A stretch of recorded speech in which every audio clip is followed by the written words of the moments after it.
Hello everyone, in this video I'm going to show you how to set up rank math SEO for your WordPress website so that it ranks higher on search engines like Google or Bing or any other search engines basically. So this is the rank math SEO website. As you can see, please check out the link in the description. Go ahead and see the plugin over here. You will also need an account, so I will highly recommend creating an account over here. You can come on to this website, create on my account over here, and then click register now to sign up. And I would highly recommend you to use Google account to sign up with, basically, because you will anyway connect rank math with your Google account in a bit. So I would highly recommend using the Google account to sign up with directly, or maybe use simply the name and email if you want to, whichever you prefer. Obviously, if you're installing a pro version, you would log into your account and then you get a download link to download the plugin basically. Let me log into my account and show you how it looks inside. I'm not using the pro version at the moment, and you don't need it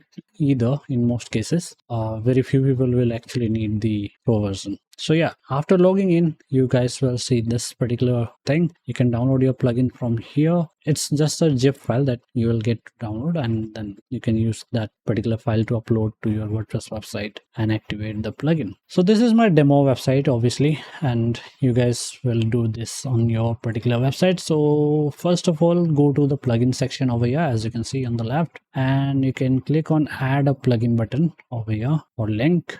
Then you can search rank math over here simply if you want to use the free version. As you can see, make sure you already have an account, rank math account, because we will need that. And if you have downloaded the pro version or the free version as well, then you can simply click on this upload plugin file button over here, and then choose the file from here and go to your downloaded file and upload it basically by clicking on install now. So wait for a moment and it is installed. As you can see, the pro version installation works in the same way, but you will need the free version installed first, and then you can install the pro version of the plugin. And like I said, you would need an account anyway, so please follow the link in the description and create an account before starting this process, or you can do it later as well. As you can see, you can skip, but in this case we are going to connect our account. Okay, so this is the pop-up that you'll get, and this is the reason I wanted you guys to use your Google account, because later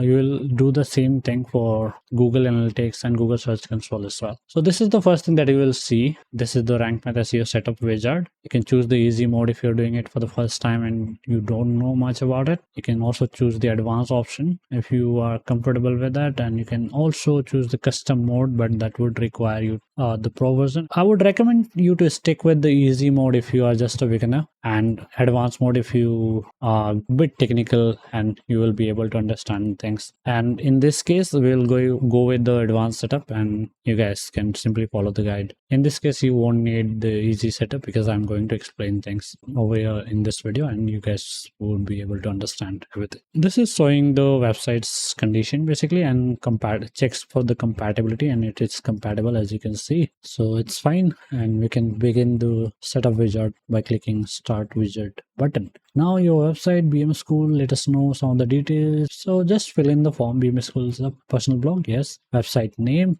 you can choose whatever category fits for your website, obviously over here. In my case, let's keep it personal blog. Website name is same. Website's alternate name, let's say this. You don't really need it, but I'm just entering anything over here. For example, if you had a short name or something like that, you could use it over here as described over here. Person/organization name, again, feature in Google's knowledge panel. Okay, company intended to feature. So yeah, you can place your name or organization's name over here. Your logo, if you have. Right now I don't have any logo, but let's use my personal website logo, I guess. So okay, I uploaded this logo and selected it. Okay, you can obviously edit the title, alt text as well. This is also happening because of the rank math plugin, by the way. You can also now click on use this file option to use this logo. Then default social share image can be also selected over here. In my case, I'm going to randomly select an image, but obviously select an image that you would normally like to see when someone shares your website on a social media platform. So this is the image that I've uploaded. This is my Twitch banner, but right now I'm going to use it. Okay, it's uploaded. You click on use this file. Similarly, this image will be shown when someone shares your website's link on search engines and stuff basically. Then click on save and continue. And here comes the reason why I asked you to use the Google account, because you are giving them your Google account access anyway. So why not?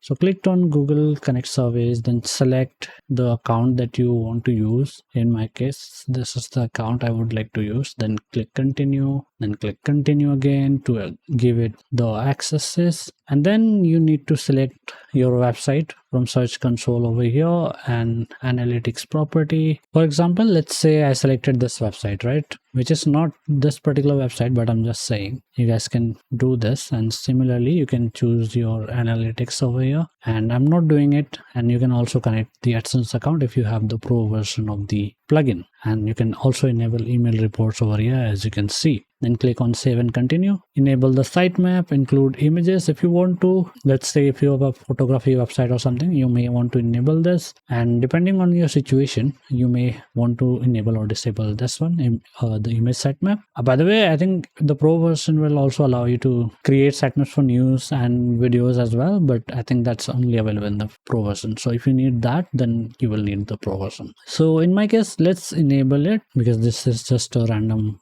tutorial website that I've created. And you can select post and pages if you want to. If not, unselect them, basically uncheck them. In my case, I don't use categories in the sitemap. I don't want them to be included, so I have unchecked this, and then I will click on continue. In most cases, you will also want to disable images in the sitemap. So you can decide what you want. SEO tweaks. This time, no index, empty category, and text archive. Empty category and text. Yep, no index. This makes sense for better SEO. No follow external links. I don't enable this directly over here. I no follow the links when I want to do it. But if you want, you can enable this directly from here. But I would recommend keeping it off and manually no follow the links that you want to no follow while writing your content or creating a website content using whatever tool you use. I would highly recommend using Elementor, link in description. And this is the thing that I enable. Open external links in new window, so that my website will always be open and people will be able to access it. Although if you want, I don't do this for the internal links, by the way. A lot of people do this for the internal links as well. I don't like that. But for external links, it makes sense to open the new window when the links is clicked. So yeah, I would enable this particular option over here. In my case, I completely no index the categories and tags pages, and so even if I didn't enable this, it wouldn't matter. But if you want your categories and tags to be indexed on Google search engine, then you may want to enable this, because there's no point in indexing empty categories and tag archives. And then we talked about this. I don't recommend enabling this. You can do this on an individual basis for each link. But for some situation, you may want to enable maybe no follow for all the links, and in that case, you can enable it. In most cases, you should keep it disabled. And this is something that you should personally decide, but I personally like it. I want my website to be always open, even if someone clicks on a link that takes them to like a certain website that I wanted them to visit. Save and continue, and your site is ready. So this is the basic setup that we have done. With that, we have completed already. You can click on enable auto update plugin to keep it up to date all the time. It shouldn't be a problem, but make sure to enable it or disable it based on what you think is right for you. If you are very concerned about how each update of the plugin will change your website, then keep it disabled. And if you don't care that much, then you can enable it. In most cases, it will be fine, and I would recommend enabling it. Then optimize your post. You can click here to check. I guess I would like to go with the advanced option now, so that you guys can see how I would configure my rank with SEO setup for the first time as a beginner. Rule manager makes sense if you have multiple authors and editors and stuff on your website. In my case, I'm alone, so it won't make any sense to enable that in my website. As you can see, this opens up rule manager, and you can decide who has access to what. Administrators can access almost everything by default, as you can see, but you can deselect something if you want. Editors have these particular access this at the moment, and you can enable or disable something if you want by unchecking or checking the boxes. Similarly, you can select for author, contributor, subscriber, or whatever new roles that you have created within your WordPress website. In my case, I'm going to disable it for obvious reason, and then click on save and continue. You can enable 404 monitor if you want, and I would highly recommend it if you are not using any other type of sources to monitor 404 pages on your website. In my case, I use it and I enable it, and I do the same thing for redirections as well, because I set up temporary or permanent redirections mostly for broken links, and I think it's very useful. So I would highly recommend using them if you want. And if you're maybe using third-party tools or something to monitor your 404 pages or page not found errors, then you may want to disable it over here to save some resources, I guess. And that's it. Now click on save and continue. And then this is the schema markup option. I would highly recommend using this again. And then schema type for post would be article in most cases, but if you have a specific type of website, then you may want to choose something else from here, like a video, restaurant, or something like that. Article type, Google does not allow person as the publisher of the articles, so articles will be more suitable for, I guess, organizations, and news articles obviously will be suitable for news websites. Schema type for pages, you can again choose this based on your preference or type of website. In my case, it is fine, blog post and article. Article type, article, you can also change this over here.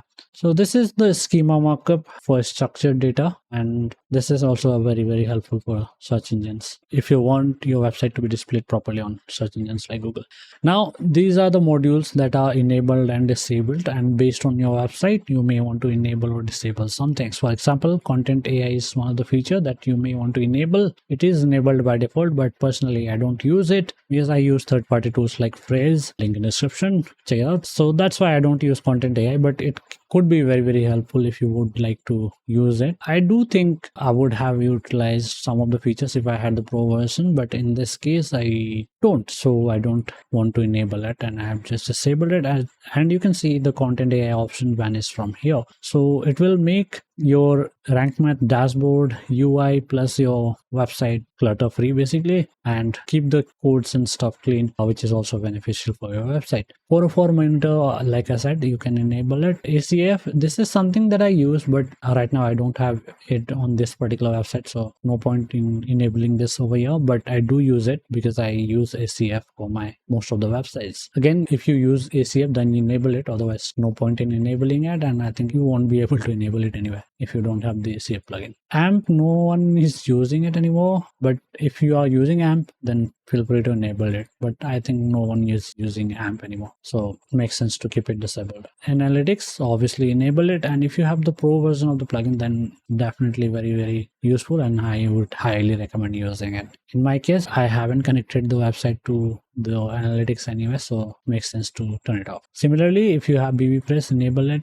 BuddyPress, enable it. Image SEO is something that I would highly recommend enabling, regardless of the website type you have, but depending on the type of website that you are creating and what you want, you may want to disable it. For example, if you don't want images on your website to be indexed on search engines like Google, or you don't really feel the need for it, then keep it disabled, it doesn't matter. And also disable image sitemap option that we saw earlier. In my case, I enable it because I want my images to be indexed. Then instant indexing, I would recommend enabling it, but it doesn't matter that much unless you have a news website or something where getting indexed instantly matters a lot. But I guess you have the option to enable it if you want, and it doesn't hurt, so make sure to enable it, I guess. Then we have link counter. This is enabled, but because when I will show you why it could be important. For example, if I go to post, as you can see, links, so we can see these are the internal links 0 and external links 0. Incoming links are also 0. Just this will be backlinks, this would be external link, and this would be internal link. So you will be able to see if a page of your website has 0 internal links, and then that's an indication of that page needs to be edited and probably needs to be reconsidered for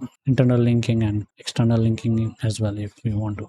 And then local SEO makes sense if you have a local business or local website, enable this, otherwise keep it off. News sitemap requires a pro version, and obviously it will make sense if you have a news website. Similar thing for podcast. Redirection manager is something that I would highly recommend using, and you will need it anyway anywhere in most cases, so I would highly recommend enabling it. Similarly, I would highly recommend using a schema. This works beautifully for search engines, and your site will be displayed properly with rich information in search results. Role manager I have talked about it already in the setup wizard. SEO Analyzer, enable it to see how your contents are performing, how optimized your blog posts or pages are basically. Then sitemap, definitely enable it. Video sitemap option is also available, like I said before, and the new sitemap, but you would need the pro version for that. So if you need these features, then definitely get the pro version. Google Web Stories, if you use this, then definitely enable it. I am experimenting with that, but I haven't used it like completely, so I'm not going to say enable it unless you guys use the Google Web Stories, and I guess you would not be able to enable it anyway if you don't use it, so doesn't matter. But even if you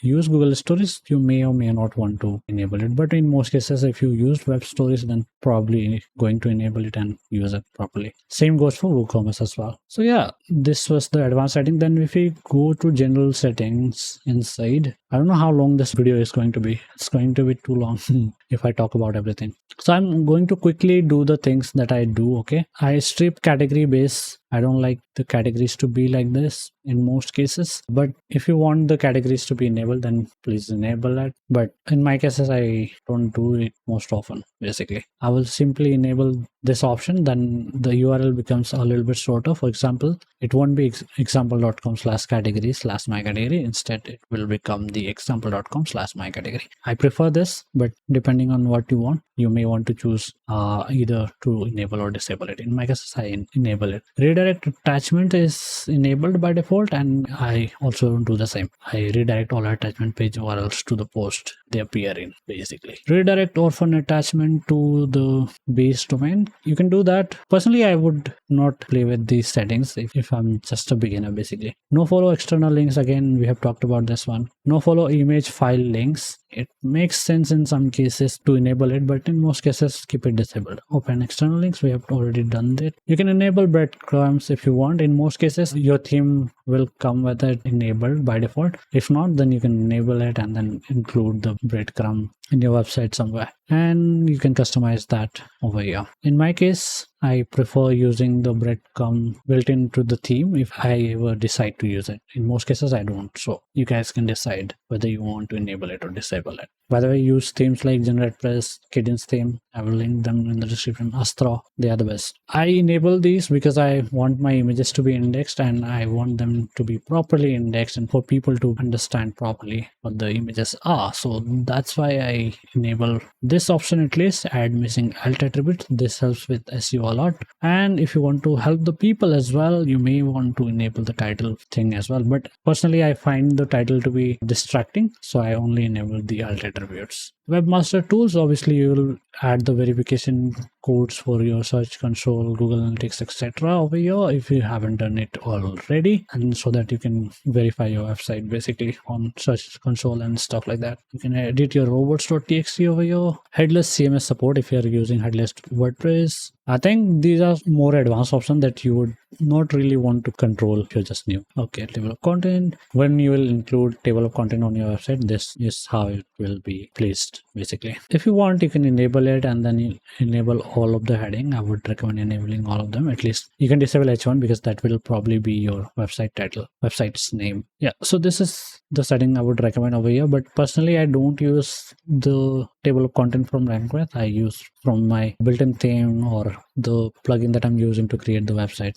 Right now I'm using Spectra. I'm experimenting with it, but earlier I was using Thrive Architect, and right now I would recommend Elementor, Elegant Themes /TV, these two plugins for page builder. You can edit the HTACCESS file, but I would highly recommend avoiding it unless you know what you're doing. For our monitor, you can enable it, disable it. We talked about it already. So yeah, redirection manager, we enabled it. I also enable auto post redirect because sometimes I change the URL of some posts and pages and it creates like redirect to that new particular URL automatically. It helps a lot. I personally enable it. You can decide what you want, but personally I would recommend enabling 301 redirect, also the auto post redirect turned on.